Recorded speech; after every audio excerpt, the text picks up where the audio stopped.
बिस्मिल्लाहिर्रहमानिर्रहीम। अस्सलाम वालेकुम दोस्तों, मैं फ़हीम अब्बास आपको खुश आमदीद कहता हूँ न्यूज़ कैफ़े में, और उम्मीद करता हूँ कि आप सब खैरियत से हैं और आज के दिन का एक अच्छा सा आगाज़ भी कर चुके हैं। आज हम अपने प्रोग्राम में एक बहुत ही अहम मालूमाती गुफ्तगू करने वाले हैं अपने मेहमान से, और आज मेरी टीम ने प्रोग्राम के इस हिस्से के लिए जिस मौजू का इंतखाब किया है वो बड़ा ज़रूरी भी है और उस बारे में हर पाकिस्तानी को आगाह होना चाहिए। आज हम बात करेंगे डॉलर की जो कीमत है उस हवाले से कि डॉलर की कीमत जब बढ़ जाती है, इस वक्त भी जो एक तारीख़ी मतलब बुलंदी जो उसने हासिल की है, जो जिस सतह पे वो इस वक्त डॉलर है, ये बहुत परेशान कुन बात है पूरी कौम के लिए, ख़ास तौर पे हमारे हुक्मरानों के लिए और जो हमारे इस मुल्क के मईशतदान हैं उनके लिए। इस वक्त डॉलर की कीमत जो बढ़ी हुई है और जो डॉलर की उड़ान है ये आगे कहाँ तक जाएगी, और डॉलर की कीमत बढ़ने से 1 रुपया या एक पैसा बढ़ने से हमारी पूरी इकॉनमी पे क्या फ़र्क पड़ता है और एक पाकिस्तानी की ज़िंदगी पे क्या फ़र्क पड़ता है, इसी हवाले से अपने प्रोग्राम में हम बात करेंगे। मेरे साथ मौजूद हैं एक सीनियर सहाफ़ी, तज्ज़ियाकार और एंकर पर्सन जनाब हमीद भुट्टो साहब। अस्सलाम वालेकुम, खुश आमदीद, कैसे हैं आप? मेरी तरफ से वालेकुम सलाम। तबीयत ठीक है आपकी? सब अच्छा है माशाल्लाह? तो किसी की भी वक्त जो मौजूदा सूरत हाल है, जो आप डॉलर की बात कर रहे हैं, उसके बाद किसी की ठीक हो नहीं सकती। वैसे उनकी अच्छी है जिन्होंने लाखों डॉलर यकीनन लेके इन्वेस्ट कर लिए हुए हैं, छुपा लिए, उस पर कोई शक ही नहीं है।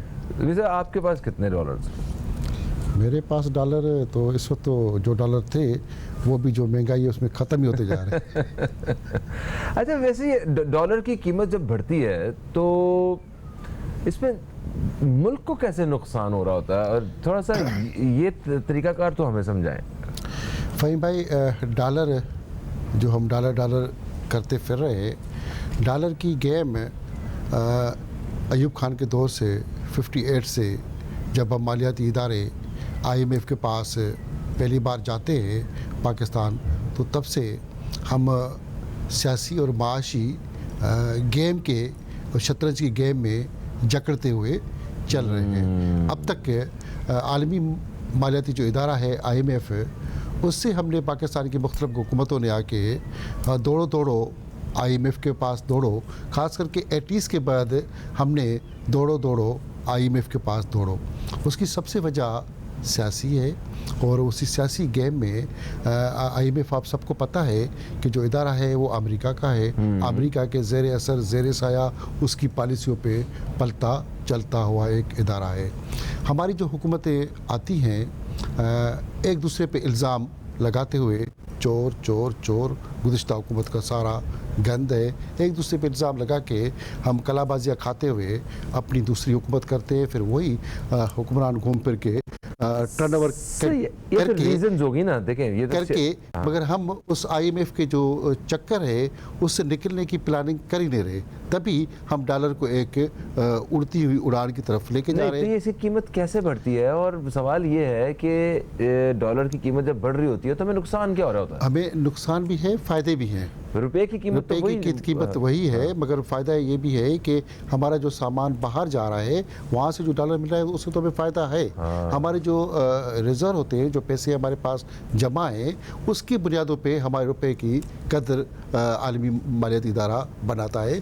मगर हमने जो डॉलर जो हमारे पास मौजूद है, जो हमारे पास चीज़ें यहाँ से एक्सपोर्ट करके जो हमें पैसे आ रहे हैं, उसके बदौलत में जो डॉलर यहाँ पे जमा हो रहा है वो ज़्यादा आजकल सियासी बहरान और बाकी चीज़ों की वजह से मैं बात कर रहा था, उसकी वजह से जितनी भी बिज़नेस कम्युनिटी है, बाकी लोग हैं, उन्होंने कैश मनी में सारा काम कर दिया है। जहाँ उनके हर मुल्क में अपने एक मखसूस एजेंट बैठे हैं, वो वहाँ पे पैसे जमा करके एक नई सूरत हाल के साथ भी खेला जा रहा है। तो पैसे तो एक तरफ से हमें फ़ायदा भी है, दूसरी तरफ हम जब आलमी इदारों की बात मानते हैं, उसके बदले में 80s तक तो हमें सिर्फ चंद बातों के बुनियादों पे चलाया जाता था, मगर उसके बाद मुख्तलिफ जो अवाम दुश्मन हैं, पेट्रोल की महंगाई और हमारे सरकारी इदारे उनको प्राइवेट कर देना, और अब बिजली और बाकी जो हम हुकूमत आवाम को सस्ती सब्सिडी देती है उस पर टैक्स बढ़ा के जो आम आदमी के साथ मसाइल किए जाते हैं। आलमी कुव्वतें कभी भी नहीं चाहती जो पाकिस्तान की तरह जो मुल्क आगे बढ़ते जाएं, जो आगे निकलते जा रहे हैं, उनकी इकानमी मजबूत हो, उनको अपनी साए असर पे या अपने जूते की नोक पे रखने के लिए वो इदारे हमें उस तरह नीचे गिराते रहते हैं और इसी वजह से हमारी इकानमी मजबूत नहीं हो रही। जो हमारे पास पैसे मौजूद होते हैं, जो रिजर्व हमारे स्टेट बैंक से लेके हमारे बैंकों में पड़े हुए हैं, वो कम से कम होते जब जा रहे हैं तो हम माशी दबाव का शिकार है। जैसे एक आम गरीब आदमी की बात कर लें कि आम जैसे हमारे सिंध में, पंजाब में, बलूचिस्तान में जो बंदा कमाता है उसकी इनकम आस्ता आस्ता कम होती जा रही है क्योंकि चीज़ें महंगी होती जा रही है। तो ऐसे ही हमारी जो चीज़ें महंगाई डॉलर बढ़ता जा रहा है तो हमारी इनकम और माशी चीज़ें कम होती जाती है। अच्छा, डॉलर कैसे बढ़ता है कि उसके पाकिस्तान में डॉलर्स नहीं आ रहे होते क्या? डॉलर मौजूद है। डॉलर अब जो ये बढ़ता जा रहा है, डॉलर आपको मिल नहीं रहा तो उसका रेट बढ़ा के ब्लैक बनी हो रहा है। इससे भी डॉलर पाकिस्तान में मौजूद है मगर हमारे जितने भी सनतकार बिजनेस कम्युनिटी है उन्होंने डंप कर दिया है, उनको कोई नुकसान नहीं है। ये मेरे कहा कि सियासी चाल है, उसी चाल में डॉलर जब नहीं मिलेगा, आपको ट्रेवल करना है, चीज़ें खरीदनी है, बाहर जाना है, सारी चीज़ें आपकी दुनिया के साथ कनेक्ट होने के लिए डॉलर से होती हैं। तो जब नहीं मिलेगा तो 125 का 250 में भी जाएगा मगर ये जो सारे 300 भी पहुँच जाएगा, आपको मिल नहीं रहा। ब्लैक मनी के ज़्यादा तौर पर डॉलर मार्केट से उठा लिया गया, वो पड़ा हुआ है, इसलिए आपको नहीं मिल रहा। कल तो डॉलर 125 जो हम लोग कह रहे हैं कि 125 की बजाय 130 पे भी नहीं मिल रहा, डॉलर पड़ा हुआ है 225 है, 225 के बजाय 230 पे भी नहीं मिला। कल ये हालत है, डॉलर मिल नहीं रहा, लोग घूम रहे। अब आता है कि उसका मैकेनिज्म बनाया गया है डॉलर के, जी आप शनाख्ती कार्ड देंगे, बैंक स्टेटमेंट देंगे, ये देंगे, उसके बाद आपका पूरा रिकॉर्ड बन रहा है। मगर जब डॉलर मार्केट में नहीं है तो आपको नहीं मिलेगा। ब्लैक पे कोई भी चीज़, कभी चीनी महंगी हो गई तो हमारी अपनी चीज़ है ना, उसके बाद वो 400 किलो जाता है। तो ऐसे ही डॉलर आपका 500 हो सकता है क्योंकि हमने उसको डंप कर दिया है। असल में उसके डंप को बाहर निकालने के लिए हुकूमत काम कर ही नहीं रही। हमारे क्या ये जुर्म है? सबसे बड़ा जुर्म है। नहीं, वैसे आप अगर इन्वेस्टमेंट करना चाहते हैं और डॉलर्स को खरीद के घर में रख लेते हैं तो ये जुर्म के ज़म्रे में आता है? जुर्म क्योंकि बेइंसाफ़ी है क्योंकि हम लोग पैसे जब ऐसी हमारी कैश मनी हर तरह से टैक्स बचाने के लिए डॉलर की शक्ल में, और क्योंकि डॉलर आपका बढ़ता जा रहा है तो आप जब बेचेंगे तो आपको फ़ायदा होगा। हर बंदा इसी तरह उसकी अपने पैसे को कमाने के लिए कभी प्रॉपर्टी में, कभी आपका डॉलर में, कभी सोने में। ये तो एक बिज़नेस है, दुनिया का सबसे बड़ा कीमती और ईजी बिज़नेस है दुनिया का, पूरी दुनिया में इसी तरह एक ब्लैक मनी का कमाने का और उसको वाइट मनी करने का एक बिज़नेस है, कारोबार है जिसको कोई दुनिया जुर्म नहीं कहती। मगर मैं समझता हूँ किसी मुल्क को तबाह करने के लिए, बाकी इदारों को तबाह करने के लिए ये चीज़ जुराइम तो पूरी दुनिया के अंदर भी हो रहे हैं और हमारे मुल्क में सबसे ज़्यादा है क्योंकि उसमें सबसे ज़्यादा जो काम दिखा रहा है वो हमारे बहुत सारे जितने भी इदारों में बैठे हुए हैं, जिस मुल्क को चलाने के ठेकेदार हैं या उसके बाद हमारे पॉलिटिकल लोग, तो सब इसमें एतबार से इसको जुर्म की हैसियत दी जाती है या सिर्फ वैसे ही एक डिस्करेज किया जाता है? अभी कुछ पॉलिसियाँ बनी है इस हवाले से कि ये जुर्म है और उन्होंने मौजूदा हुकूमत से लेकर गुज़श्ता हुकूमत ने भी इस पे पॉलिसीज़ बनाई हैं कि जी डॉलर रिकॉर्ड में होना चाहिए और डंप नहीं होना चाहिए। मगर जिन लोगों ने पहले से डंप करके, बड़े बड़े हमारे बिजनेस टाइकून हैं, उन्होंने डॉलर जब जमा करके रख दिए हैं अपनी सनतों के अंदर और पूरा कारोबार उससे कर रहे हैं, तो उसको जब तक वाइट मनी के शक्ल में उनको कोई सहूलियात नहीं देंगे, कोई ऐसी पॉलिसी नहीं जोड़ेंगे, क्योंकि हमने हर चीज़ पर जितनी टैक्स बढ़ा दी है तो कोई भी कारोबारी बंदा अपनी जो कैश मनी है वो वाइट मनी नहीं करना चाहता, उसके ऊपर उसको टैक्स के ऊपर टैक्स के ऊपर टैक्स के ऊपर जो हम चीज़ें करते जा रहे हैं। तो और दूसरी बात कि हम जिस तरह IMF से लेके बाकी इदारों से जो पॉलिसीज़ लेते हैं, उन पॉलिसीज़ के बाद जो हम चक्कर चलाते हैं तो कोई बिज़नेस कम्युनिटी का बंदा ट्रस्ट नहीं करता हमारी हुकूमतों पर कि हम जब चाहे जैसे चाहे नई पॉलिसी लेके आते हैं। उसके अंदर माजी में से भी हुआ कि जिन लोगों ने डॉलर डंप किया हुआ था उन्होंने हुकूमत का सहारा बनने के लिए पैसे दे दिए, बैंकों में डाले, डॉलर निकाल दिए। फिर पता चला कि उनके ऊपर केस करके बंद करके उनके बड़े एंटी करप्शन और बाकी FIA सब लगा के उनको गर्दनों पे जकड़ा गया। वो लोग बड़ी मुश्किल से यहाँ से निकल के भागे हैं। तो ये एक हमने मुख्तलिफ जो पॉलिटिकल मैंने कहा कि जी इसके अंदर सियासी चाल होती है, उस सियासी चाल में जिन लोगों ने हुकूमत के सहारा बने वो ही लोग उस अजाब का शिकार हुए मुख्तलिफ हमारे इदारों के। कि जी आपने पैसा ये क्यों छुपा के रखा हुआ था। हमें सब जिस तरह पिछली हुकूमत के में जब डॉलर की कीमत ऊपर जा रही थी तो उस वक्त ये कहा जा रहा था कि ये जो अपोजिशन में हैं ये सारे लोग जो डॉलर की कीमत बढ़ा रहे हैं, ये पूरा एक ऐसी बातें सुनने में आ रही थी। देखिए ये वो लोग हैं जो चाहते हैं कि हुकूमत नाकाम हो और उसके लिए डॉलर की कीमत जो है ना वो बढ़ाने के लिए, गवर्नमेंट को नया चैलेंज देने के लिए ये कीमत बढ़ा रहे हैं आर्टिफिशियली। तो अगर वो बात सच थी तो आज तो इन्हीं लोगों की हुकूमत है, इनकी टीम के लोग हैं, तो इनको डॉलर की कीमत बढ़ाने से क्या फ़ायदा? वो बात भी सच थी। अब भी वही गेम गुज़िश्ता वाली हुकूमत खेल रही है और मौजूदा हुकूमत के अंदर भी अच्छा, गुज़िश्ता हुकूमत के लोग खेल रहे हैं, वो भी खेल रहे हैं एक दूसरे के साथ। जो हम गुज़िश्ता हुकूमत में जिनके साथ मौजूदा हुकूमत ने किया तो अब उनके साथ वही किया। मतलब पाकिस्तान के साथ वफादारी करने के बजाय तो मुल्क हो रहा है। हम मुल्क की तबाही की तरफ चले हुए हैं कि उसने ऐसे किया, मैं भी ऐसे कर दूँ। अपने सारे बिजनेस कम्युनिटी के लोगों को जमा करके सबके अपनी ग्रुपिंग है, उस ग्रुप को एक दूसरे पे वही इस्तेमाल कर रहे हैं। अगर मैंने आपको थप्पड़ मारी तो आप भी मुझे थप्पड़ मार रहे हैं, तो इसमें नुकसान किसका हो रहा है? इदारे का। इदारे पाकिस्तान के लिए, इससे अर्ज़ पाकिस्तान की जो खुशहाली है उसके लिए हमारे जितने भी इदारे हैं, चाहे वो वर्दी हो, चाहे कोर्ट हो, चाहे हमारे सियासी इदारे हो, सब इदारे या मीडिया हो, सबके अपने अपने मफादात बने हुए हैं। उस मफादात में ये हम नहीं सोचते कि हमें मुल्क की लिए, मुल्क की ताकत के लिए, अपनी मुल्क की बका के लिए हमें कुछ करना चाहिए, मगर उसकी बजाय हमें सिर्फ अपनी पेट की, अपनी इकानमी, अपने इक़दार,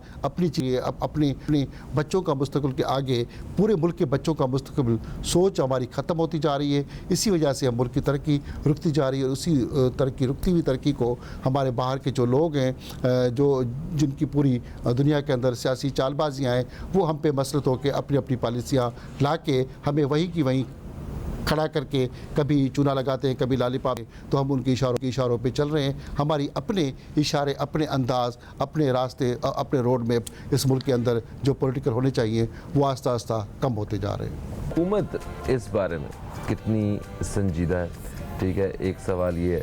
और दूसरा, हमने ये कहा था कि जब वापस आएंगे तो इस बारे में बात करेंगे कि आखिर डॉलर ही क्यों ज़रूरी है। मतलब हम डॉलर में ही डील क्यों करते हैं? हमारे हम यूरो में क्यों नहीं करते, पाउंड्स में क्यों नहीं करते, हम जो चाइनीज़ करेंसी है येन उनमें क्यों नहीं करते? ये क्या मामला होता है? फ़हीम भाई, मौजूदा हुकूमत के 100 दिन पूरे हो गए हैं और 100 दिन में आज तक के पहले दिन से 100 दिन में कोई भी ऐसी पॉलिसी, और 100 दिन में मुसलसल डॉलर बढ़ता गया और दुनिया के साथ हम डॉलर के साथ ही जोड़ने के लिए एक मीडिया मुहिम से लेके सारी मुहिम चला रहे हैं।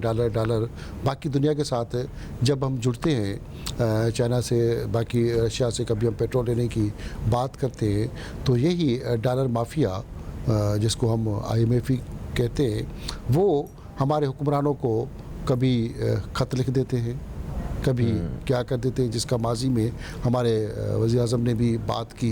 तो इस तरह की चीज़ें आके हम मीडिया में खुल के बोल नहीं सकते। हमारी अदलिया की ज़बान भी वहाँ आके चुप हो जाती है।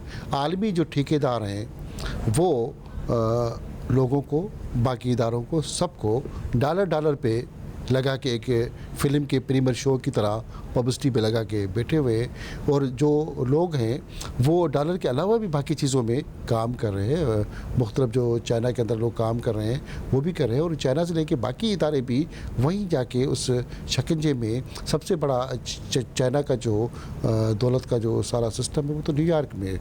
इस तरह जितनी भी दुनिया के ममालिक हैं वो सारे के सारे पैसे लेके न्यूयॉर्क में बैठे हुए, और न्यूयॉर्क ऐसा शहर है जहाँ पे आप लीगल अनलीगल रह भी सकते हैं, पैसे भी लगा सकते हैं।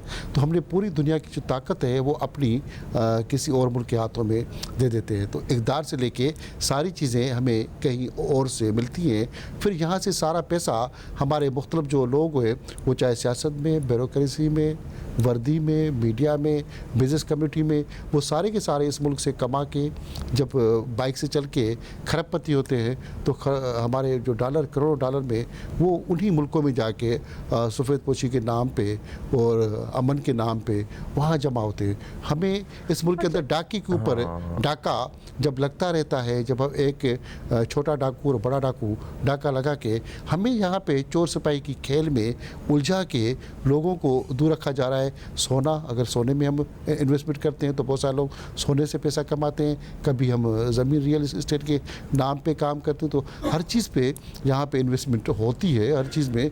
मगर हम अपनी मुल्क की जो तरक्की की जो बुनियादी सहूलतें हैं उस पर हम खुद ही पीछे खड़े होते हैं। जैसे हमारी ज़राअत है, हम उससे कमा सकते हैं, बहुत सारी चीज़ें हैं उससे कमा सकते हैं।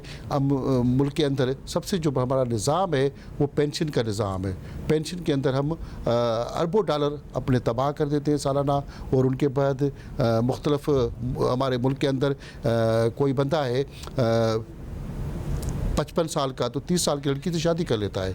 30 साल की लड़की शादी करेगा तो जब 5-10 साल के बाद उसकी डेथ हो जाती है तो हम उस लड़की को 50-60 साल पेंशन देते हैं, वो दूसरी शादी करेगी। सब इस तरह पेंशन से लेके बाकी चीज़ें जो मराते दे के, ज़मीनें दे के, प्लाट दे के लोगों को जो हम पालते हैं, इस मुल्क पालता है। जो हम सिर्फ अभी 2 साल से जुलाई 2019 में जो मुआहदा हुआ IMF के साथ कि हमें 6 अरब मिलेंगे और जो हमें 3 अरब डॉलर अभी मिलने हैं, उस सूरत हाल के जो पीछे हम चल रहे हैं, ये पैसे तो हम आराम से इन जो लोगों को मराती देते हैं, जो मरात याफ्ता हमारा तबका है, उनसे सिर्फ मराती ख़त्म कर दें एक बार, हम तो तरक्की कर सकते हैं। मगर हम मरातों के ऊपर मराती लोगों को देते हुए अपनी मुल्क के लिए कहते हैं जी तरक्की नहीं, और कशकोर लेके आगे कहीं खड़े। सही। अच्छा, मुझे ये बताएं कि जिस तरह अभी रुपए की कदर में कमी वाक़ हुई है और डॉलर की कीमत जब बढ़ी है तो इससे हमारे कर्ज़े भी और ज़्यादा बढ़ गए हैं। बिल्कुल बढ़ गए, हमारे कर्ज़े बढ़ गए, पेट्रोल की कीमतें बढ़ेंगी। जैसे अभी पेट्रोल हमें थोड़ा सा एक चूना लगा के पंजाब की बलदियाती इलेक्शन में 18 रुपये कम कर दिया गया, फ्री में समझता हूँ 30 रुपये ऊपर बढ़ा दिए जाएंगे।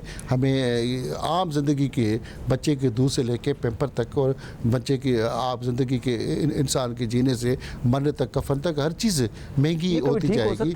ठीक हो सकता है, हमारे बिल्कुल ठीक हो सकता है, ये ठीक 10 दिन में हो सकता है, मगर हम ठीक करना ही नहीं चाहते। हमारी जो पॉलिटिकल पार्टीज़ हैं, जो हमारे हुकूमती माशी निगरान है, जो हमारे माशी ठेकेदार हैं, वो एक बार संजीदा होकर पाकिस्तानी बन जाएं। हमें सिर्फ सिखाते हैं कि जी सब लोग पाकिस्तानी बन जाओ, खुद तो पाकिस्तानी बनने के बजाय वो किसी और मुल्क के नेशनल लेके भागने की करते हैं। जब वो इस मुल्क में अपना सारा समय ले जाए, उन सबसे जो गैर कानूनी तौर पर प्रॉपर्टी ली गई है, जो गैर कानूनी तौर पर उन्होंने पैसा बनाया, वो वापस लेके इस मुल्क के खजाने में डाला जाए तो सब कुछ बेहतर हो सकता है। नहीं तो नामुमकिन है। जैसे अफगानिस्तान में अभी इंशाल्लाह वो वक्त दूर नहीं है जब पाकिस्तान के हालात इस वाले से बेहतर हो जाएंगे। थैंक यू सो मच, आप तशरीफ लाए दोस्तों। एक वक्फे की तरफ हम लोग बढ़ रहे हैं, वक्फे से वापस आते हैं तो हमें एक और मौजू के हवाले से अपने मेहमान से बात करनी है, तो कहीं मत जाइए, अब तक देखते रहिए न्यूज़ कैफे, देखते रहिए, अभी आपसे दोबारा मुलाकात होती है।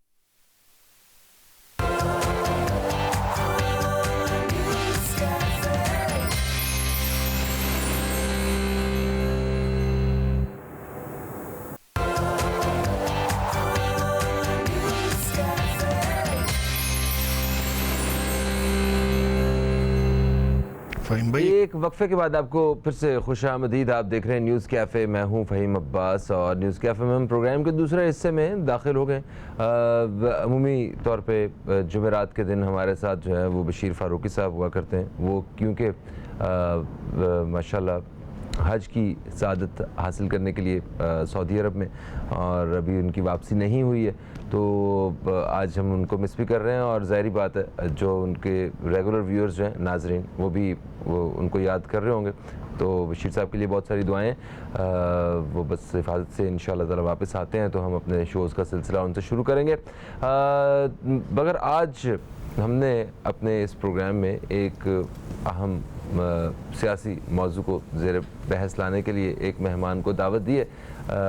मैं सबसे पहले मेहमान का तारुफ करवाने से पहले तो बताऊंगा कि हम आज किस बारे में बात करने वाले हैं। हम बात करने वाले इन होने वाली बारिशों के हवाले से, कि इन बारिशों की वजह से जो शहर में हालात पैदा हुए हैं, जो गंदगी की वजह से, हमारी अपनी ईद के दिनों में फैलाई हुई गंदगी की वजह से जो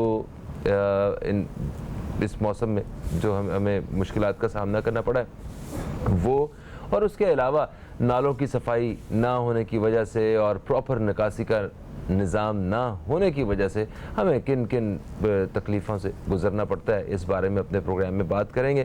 खैर, इसी के साथ साथ जुड़ी हुई एक बहुत ही अहम ख़बर है, वो ये भी है कि जो बल्दियाती इंतखाबात हो रहे थे, उसका दूसरा मरहला जो सिंध में होने थे, कराची समेत सिंध में, उनको भी मतवक्के बारिशों की वजह से रोक दिया गया है फ़िलहाल, और उसको आगे कर दिया गया है। अब 24 जुलाई को जो इंतखाबात होने थे, अब वो 28 अगस्त को होंगे, और इससे सियासी पार्टियां जो हैं, काफ़ी सारी सियासी पार्टियां, वो इतना ज़्यादा खुश भी नहीं हैं। और ये जो बल्दियाती इंतखाबात हैं, ये पहले ही कई साल बाद हो रहे हैं, तो इस वक्त ये होने ही लगे थे, तो ये इस तरह का मामला बन गया। इस पर भी हम बात करेंगे। सारा जो नज़ला है वो गिराया जा रहा है ये बारिश पे और इन मौसमी हालात पे। खैर, उबैद शाह साहब हमारे साथ मौजूद हैं। आप एक सहाफ़ी हैं, तजियाकार हैं, आपको खुश आमदीद कहते हैं। अस्सलाम वालेकुम, कैसे हैं आप?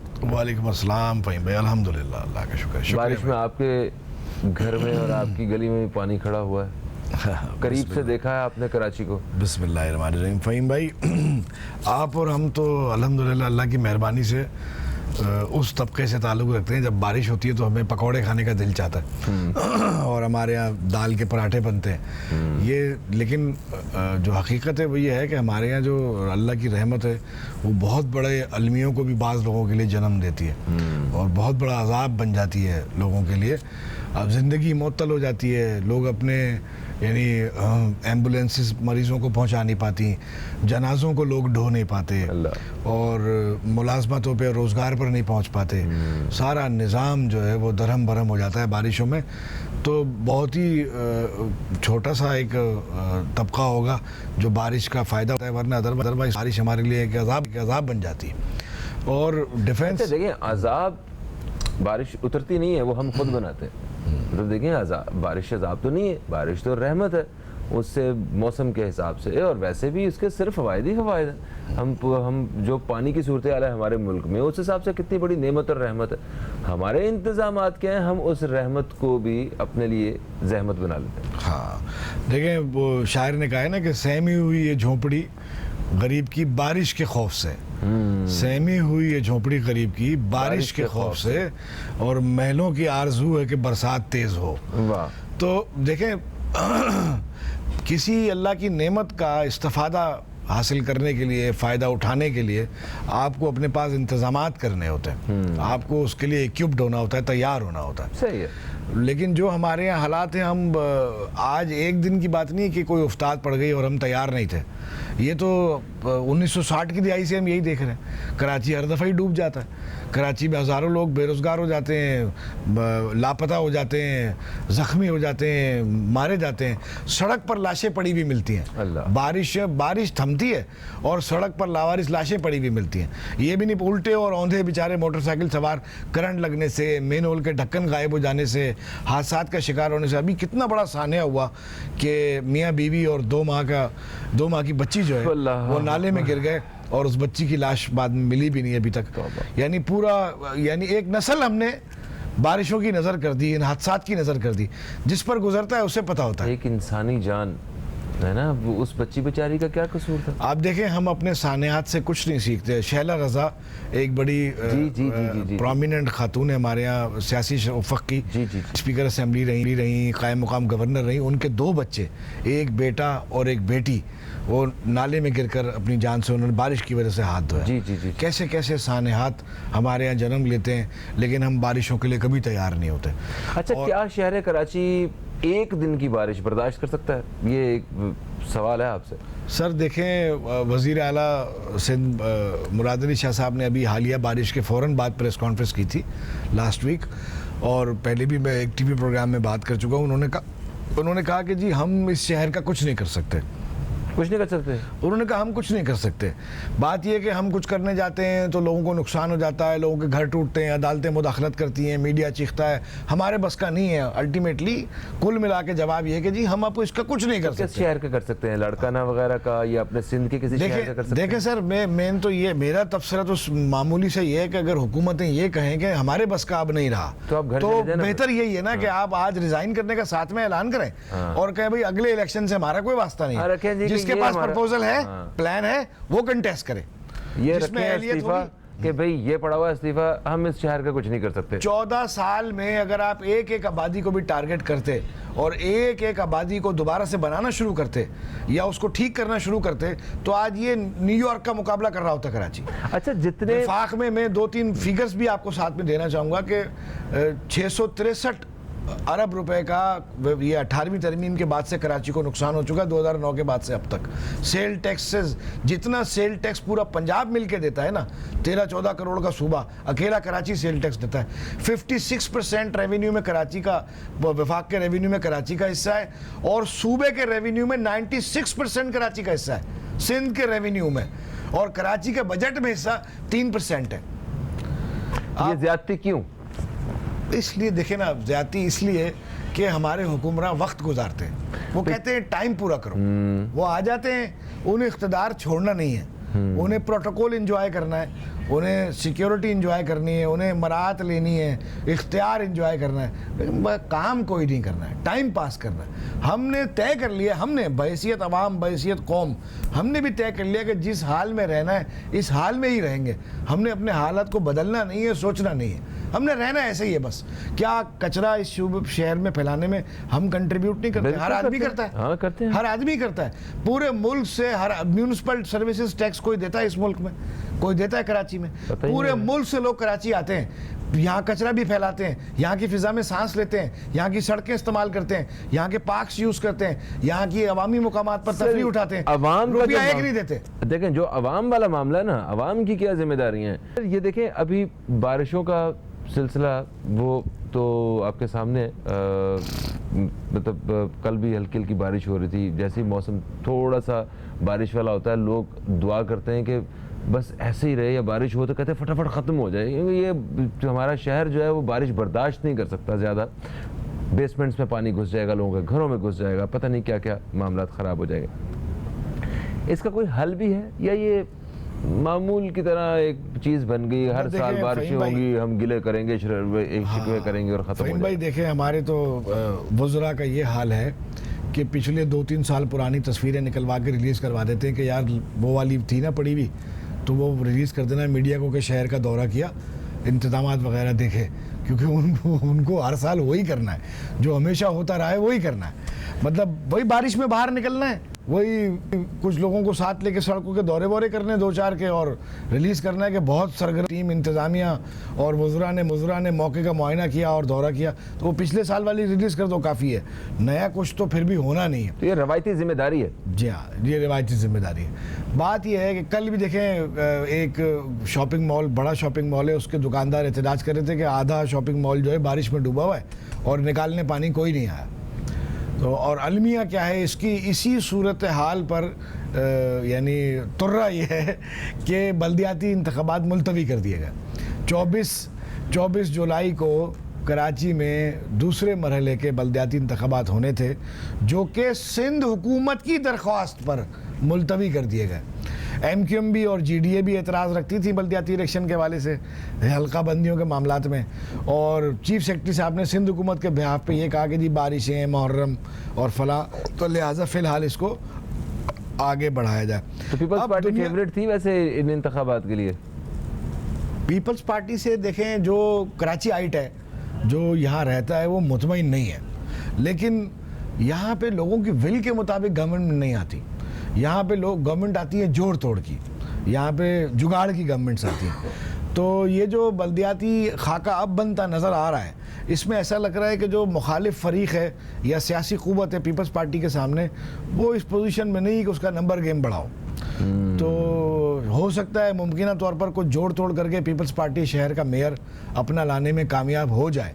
मुर्तज़ा वहाब साहब को उन्होंने वैसे ही मेयर वाली जिम्मेदारियाँ तो सारी दी हुई हैं, और मुर्तज़ा वहाब एफर्ट्स भी करते हैं, टैलेंटेड आदमी है, मेहनती। तो लोग खुश भी होने चाहिए फिर उनसे। नहीं, लेकिन बात ये ना, देखें फ़हीम भाई, जो रिक्वायर है, देखें उन्होंने एक ओपन एयर सिनेमा बना दिया कराची में, एक एडिशन किया। अच्छा, कहाँ पे बना? सी व्यू पे, लेकिन वो बंद हो गया हुआ कुछ दिन, वो पुरानी वही यही बात कर रहा हूँ। एफर्ट्स का मतलब ये है कि वो जो कुछ करना चाहते हैं, शहर को एक नया चेहरा देना चाहते हैं या कोई अच्छाई, ब्यूटी ऐड करना चाहते हैं, इससे लोगों की ज़िंदगी पर असर नहीं पड़ रहा।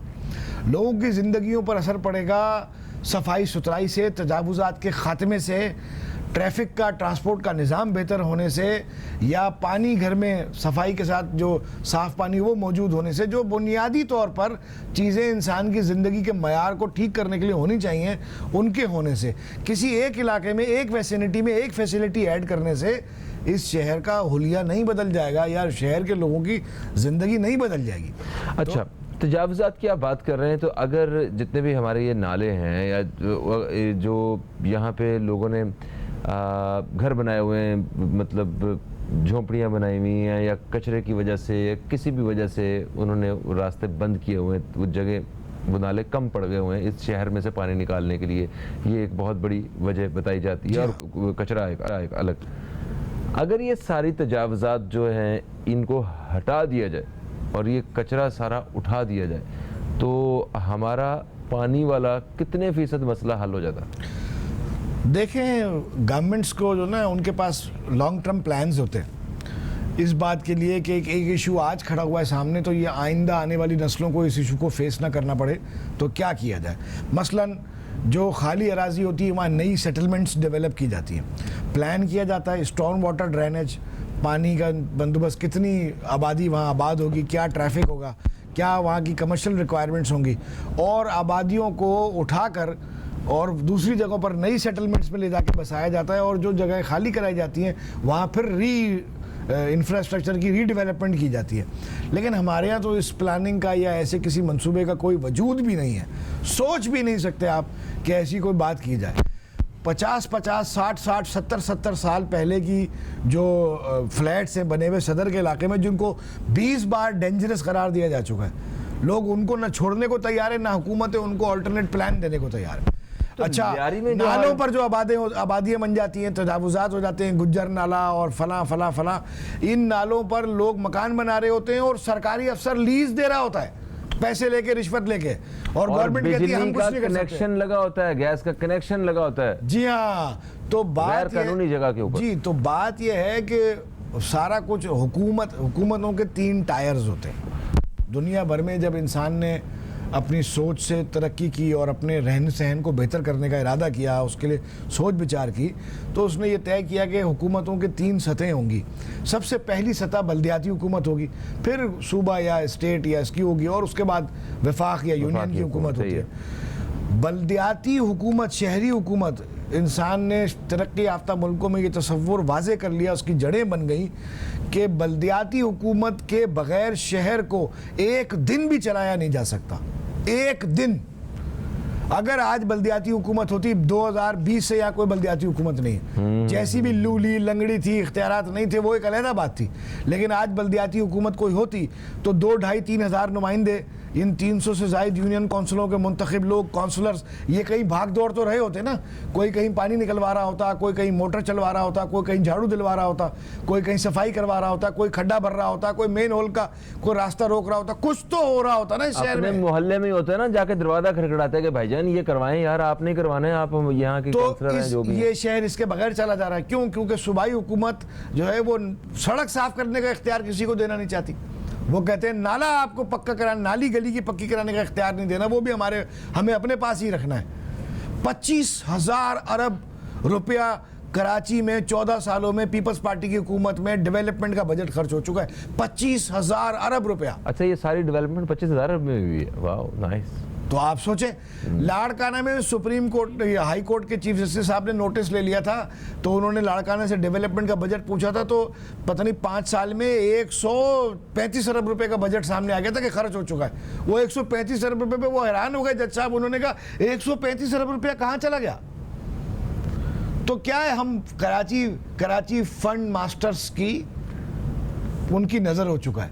कराची में सिर्फ फंड पैदा करने का जो ना निज़ाम है, कराची के मसाइल हल करने का कोई निज़ाम नहीं। और ये नहीं कि पीपल्स पार्टी को गाली दी जाए या पीपल्स पार्टी की क़यादत कसूरवार हो। कसूरवार तो वो तमाम जमातें भी हैं जो कभी भी कराची के इक़्तिदार में हिस्सा रखती रही हैं या उनका इसमें रोल रहा है, इंक्लूडिंग MQM, इंक्लूडिंग और दूसरी जमातें भी। अब देखें कराची में सारी जमातें तैयार हो चुकी थी, पूरी तरह एक माहौल बन चुका था। 20 तारीख को इलेक्शन मंसूख करने का कोई तुक भी नहीं बनता कि 24 को इलेक्शन होने और 20 को आप इलेक्शन ड्यूटी रोल कर चुके हैं, बैलेट पेपर, पोलिंग एजेंट बना चुके हैं, दुनिया भर के काम कर चुके हैं। सारी जमातों ने कैंपेनिंग कर ली, इतना मोमेंटम बना लिया और आखिरी वक्त में जाके इलेक्शन कमीशन कहता है कि जी अभी हम नहीं करा पाते, 1 महीना और सही, 2 महीना और सही, 3 महीना और सही। इसकी वजह कहीं पंजाब के रिजल्ट्स तो नहीं है बैक ऑफ द माइंड? देखें ये तो बिल्कुल मकामी मसला है ना, ये बल्दियाती इंतखाबात जो होते हैं ये बिल्कुल मकामी मामला होता है, लोकल। तो इसका तो दूसरे सूबे के अफेयर्स से कोई रिलेशन बनता नहीं है। अगर ये कोई एक्सक्यूज़ दे भी, ये कोई महकमा, कोई इदारा जिस पर ये जिम्मेदारी होती हो कि उसे ये काम करवाना है या इसमें रोल प्ले करना है, और वो एक्सक्यूज़ एक, वरना कल तो हम ये भी कहेंगे कि बल्दियाती इलेक्शन इसलिए नहीं करा रहे कि जी वो फला मुल्क का हुक्मरान मर गया, तो ये तो कोई एक्सक्यूज़ नहीं है ना। तो ये ऑलरेडी कितने साल लेट हो रहे हैं? 7 साल बाद इलेक्शन हो रहे थे। आखिरी तो हुकूमत बल्दियाती 2020 में ख़त्म हुई। वसीम अख्तर साहब कराची के मेयर थे और आपको पता है वो रोना ही रोते रहे। उनकी मशहूर प्रेस कॉन्फ्रेंस है, उन्होंने उठा के पुलंदे फेंके, आंसू भरी जाते जाते है ना वो अच्छे खुश हो गए नहीं आके मैं ख़त लिखता हूँ, कोई जवाब नहीं देता, कोई पूछता ही नहीं है। और इन्हीं बारिशों की वजह से, इन मतवक्का बारिशों की वजह से जो बल्दियाती इंतखाबात हैं वो भी फौरी तौर पर जो है वो डिले का शिकार हो गए। उबैद भाई, हम बात कर रहे थे बारिशों के हवाले से और उनके नुकसानात में एक नुकसान ये भी हुआ है कि बल्दियाती इंतखाबात जो हैं ये आगे हो गए हैं, जिस पे कुछ सियासी जमातें जो हैं वो एहतजाज भी कर रही हैं, मतलब एहतजाज भी अपना रिकॉर्ड कर रही हैं कि उनकी पूरी तैयारी हो चुकी थी, सारा कुछ ऑलमोस्ट कंप्लीट हो चुका था, उनकी पूरी कैंपेन्स जो हैं वो चल रही थी और मतलब इस दिन आके, 1 आध दिन पहले आके, 2 दिन 3 दिन पहले आके आप कहते हैं कि ये नहीं हो सकते, इसको आगे ले जाएँ अगले महीने। तो खैर ये बताएं कि बल्दियाती जो निज़ाम है ये हर माहिर, हर एक्सपर्ट जो है वो ये कहता है कि ये बहुत ज़रूरी है, जो ताकत है जो असल में वो यही वो निज़ाम है जिससे वो आवाम तक पहुंचती है, जमहूरियत का असल फ़ायदा जो है ना इस निज़ाम के तहत हो रहा होता है। इस पर इतनी तवज्जो क्यों नहीं है हम ऊपर बड़े जो हमारे? जी फ़हीम भाई, मैंने अभी अर्ज़ की कि आपसे वक्फे से पहले कि हमारे यहाँ जो सूबाई हुकूमतें हैं और वफाकी हुकूमतें हैं वो ये बारिश के असरात देखें, आपके यहाँ भी ये मक्खियाँ आपके स्टूडियो में घूम रही हैं, बस तो बाहर बारिश हो रही, सारी अंदर आ गई। तो हमारी जो सूबाई हुकूमतें हैं और वफाकी हुकूमतें हैं वो इख्तियारात अपने पास रखना चाहती हैं, जबकि दुनिया में ये तसव्वुर है कि कुछ मुकामी जो इशूज़ होते हैं जिसमें बुनियादी तौर पर सफाई सुथराई, सैनिटेशन, म्यूनिसिपल सर्विसेज और लाइटनिंग, जो आपकी लाइटिंग जो सड़कें होती हैं, स्ट्रीट लाइट्स होती हैं, पार्क्स जो गली मोहल्ले के होते हैं, प्राइमरी एजुकेशन जो प्राइमरी स्कूल्स होते हैं, और बेसिक हेल्थ केयर यूनिट्स जो छोटी मोटी केयर फराहम करते हैं, ये सारे इश्यूज़ जो हैं ये बल्दियाती हुकूमतें हैंडल करती हैं। वो अपने फ़ंड्स खुद जनरेट करती हैं, ट्रेड लाइसेंस फ़ीस लेती हैं, म्यूनिसिपल सर्विस चार्जेस लेती हैं वगैरह वगैरह, और वो इन मामलात को मकामी सतह पर ही आपके डोर स्टेप पर ही लुक आफ्टर करती है। सूबाई हुकूमतें इनमें सिर्फ अफसरान की तैनाती, तकर्री और उनकी एडमिनिस्ट्रेशन जो है उनका काम होता है कि वो इससे रिलेट रखें, बाकी किसी मामले में वो इन फैसलों में नहीं इन्वॉल्व होते। लेकिन हमारे यहाँ सूबाई हुकूमत में जो लोग बैठे होते हैं, सूबाई हुकूमतें होती हैं, जमातें होती हैं, वो अपना एक लाव लश्कर उन्होंने पाला हुआ होता है कि भाई सबको अकोमोडेट करना है, और वो चाहते इख्तियार हमारे पास ही रहे ताकि हम कर सकें, सबका थोड़ा थोड़ा हिस्सा इख्तियार में जो है हमारे अपने लोगों का रहे। मुंतखब लोग जो निचली सतह के हैं उनकी कोई अहमियत समझी ही नहीं जाती। हालांकि अगर आपके मोहल्ले में अगर कचरा है तो ये कचरा जो है वो सूबाई हुकूमत का काम नहीं है कि वो उसको जाके आप शिकायत करें और वो उठाएं। जाहिर बात है, आपके गली मोहल्ले में ही कोई आदमी होना चाहिए जिसको आप जाके शिकायत कर सके, पकड़ सके, और उसके पास ही बजट और मैन पावर रिसोर्सेज होनी चाहिए कि वो आपकी शिकायत दूर कर दे। ठीक है ना? सही है। ये बिल्कुल मकामी मसले हैं, मकामी इश्यूज़ हैं, मगर इनको हम जो है वो इनके इख्तियारात ना हम नीचे देते हैं सूबाई हुकूमतों में, और ना ही हम इनके लिए इंफ्रास्ट्रक्चर या नेटवर्क या निज़ाम जो है मुंतकिल करना चाहते हैं। वो तमाम मौज़ूआत जो बिल्कुल मुकामी सतह के हैं वो भी हमने यानी ऊपर की सतह पर महदूद कर रखे हैं या ज़ब्त कर रखे हैं या हथियाए हुए हैं। अब आप देखें, बात यह है कि वफाक जो है ना, वफाक के पास भी 3 सब्जेक्ट्स नॉर्मली दुनिया में ये तस्वुर है कि करेंसी, दिफा और खारजा। वफाक ये उमूर रखता है और बाकी जो मामलात होते हैं वो हवाले कर देता है सूबे सूबाई के, हुकूमत को। कि भाई आप इसको मामलात को हुस्न खूबी से चलाएं। जरदारी साहब जो है वो ये क्रेडिट लेते हैं और पीपल्स पार्टी की क़यादत सारी ये बड़ा सीना चौड़ा करके कहती है कि 2008 के बाद जब हमें मौका मिला तो हमने सबसे पहले 18वीं तरमीम मंजूर की और सूबों को खुद मुख्तारी खुद मुख्तारी दी, उनको इख्तियार दिया कि वो अपने मामलात खुद तय करें।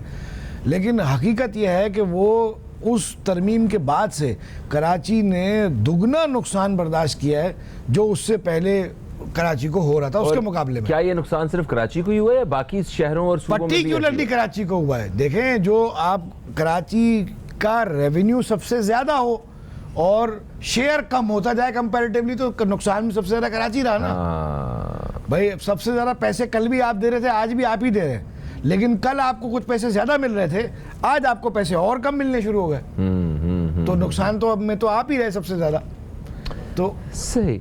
अच्छा देखें, ये भी एक तासुर है नालों की सफाई वगैरह के हवाले से, बारिशों से मुतल्लिक। मतलब लोग कहते हैं कि ये नालों की सफाई और इनके ऊपर पैसा इसलिए नहीं लगाते डेवलपमेंट का कि ये नज़र नहीं आना होता।